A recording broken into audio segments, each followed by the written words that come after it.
সরিষা উৎপাদন কম থাকায় মধু সংগ্রহে চিন্তিত মধু মামুন। আমাদের প্রতিনিধি মোশাররফ হোসেনের তথ্যচিত্রে ও বিস্তারিত অঞ্জলি কবিরের ডেস্ক রিপোর্টে। মাস্টার্স পাশ করে চাকরির জন্য হন্যে হয়ে ঘুরেছেন। টাকার জন্য চাকরি হয়নি কুষ্টিয়ার মিরপুরের মামুনুর রশিদের। 2600 টাকা নিয়ে আমার এই পথ চলা। 2600 টাকা নিয়ে আমি 4টা মৌ বক্স নিয়ে আমার মৌ খামারি তৈরি হওয়া। হতাশ না হয়ে দৃঢ় প্রত্যয় নেন তিনি। চাকরি করবেন না, চাকরি দেবেন। মাত্র 2600 টাকায় 4টি মধুর বাক্স কিনে শুরু করেন মধু সংগ্রহ। এখন তার খামারে কয়েকশো মৌমাছির বাক্স। গড়ে তুলেছেন মিষ্টি মৌ খামার। দেশের গণ্ডি পেরিয়ে বিদেশেও রপ্তানি হচ্ছে এই খামারের মধু। মধু মামুন নামে দেশে বিদেশে পরিচিত মামুনের অভিযোগ, কৃষি অফিস থেকে ঠিকমতো বীজ না পাওয়ায় দিন দিন সরিষার আবাদ ছেড়ে বিষ বৃক্ষ তামাক চাষে ঝুঁকছেন চাষিরা।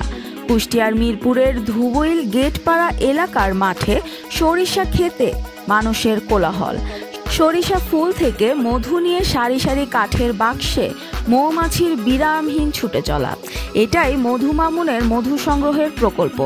দেশের আলাদা আলাদা জায়গায় এরকম কয়েকটি প্রকল্প রয়েছে তার অধীনেই এখন কাজ করেন 30 জন। মামুন 1997 সালে 2600 টাকায় মাত্র 4টি মৌ বাক্স নিয়ে মধু সংগ্রহ শুরু করেন। কয়েক বছরেই খাঁটি মধু বিক্রিতে মামুনের সুনাম ছড়িয়ে পড়ে। নামের আগে মধু যোগ হয়ে মধু মামুন নামে পরিচিতি ছড়িয়ে পড়ে। 2017 সাল থেকে অস্ট্রেলিয়া, স্পেন ও কোরিয়াতে মধুর রপ্তানি শুরু হয়। এবছর সরিষা, কালোজিরা, ধুনিয়া ও লিচু ফুলের মধু সংগ্রহের টার্গেট 20 টন। প্রতি সপ্তাহে 3 মণের বেশি মধু সংগ্রহ করেন মামুন, যার প্রতি কেজির দাম 600 থেকে 1500 টাকা কেজি। মধু মামুন জানান, মধু রিফাইন মেশিন পেলে বিদেশে মধু রপ্তানি বাড়বে কর্মসংস্থান। কৃষি অফিস থেকে ঠিকমতো বীজ না পাওয়ায় দিন দিন সরিষার আবাদ ছেড়ে বিষাক্ত তামাক চাষে ঝুঁকছেন চাষিরা বলেও অভিযোগ মধু মামুনের। এই খাতে সরকারি সহযোগিতা দেওয়ার দাবিও জানান তিনি। মধু মামুনের মধু সংগ্রহের প্রকল্পে বেশ কয়েকজন শিক্ষার্থী সহ কর্মসংস্থান হয়েছে প্রায় 30 জনের। এই কাজে সম্পৃক্ত হতে পেরে খুশি তারা। আমি ও আমার 5টা বন্ধু আমার বাবার খামারে আছি গত 2 বছর ধরে।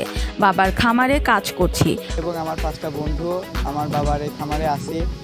গত 2 বছর ধরে বাবার খামারে কাজ করছি। মৌমাছির সকল কাজ করতে পারি এবং আমার লেখাপড়ার পাশাপাশি একটা সফল উদ্যোক্তা হতে চাই আমার বাবার মতো।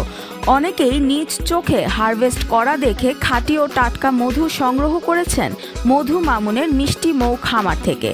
সরিষা ক্ষেতের পাশে মধু সংগ্রহের কারণে পরাগায়নের ফলে সরিষার ফলন ভালো হওয়ায় কৃষকরাও লাভবান হচ্ছেন। তবে কৃষি অফিস থেকে সরিষার বীজ না পাওয়ায় অভিযোগ চাষিদের। তামাক চাষ করা যাবে না এমন কোনো আইন এখনও তৈরি হয়নি। তবে খাদ্য চাষের জন্য কৃষকদের পরামর্শ সহ বিভিন্নভাবে সাহায্য সহযোগিতা করা হয়েছে। তবে এবার গত বছরের তুলনায় এবার বীজ কম আসায় কৃষকের চাহিদা মতো বীজ বিতরণ করা সম্ভব হয়নি। সরিষা আবাদের লক্ষ্যমাত্রা ধরা হয়েছে 2705 হেক্টর, কিন্তু উৎপাদন হয়েছে 2505 হেক্টর। এ বিষয়ে বলেন আব্দুল্লাহ আল মামুন, উপজেলা কৃষি অফিসার, মিরপুর, কুষ্টিয়া। মধু মামুনের কাছ থেকে অনেকেই প্রশিক্ষণ নিয়ে উদ্যোক্তা হচ্ছেন।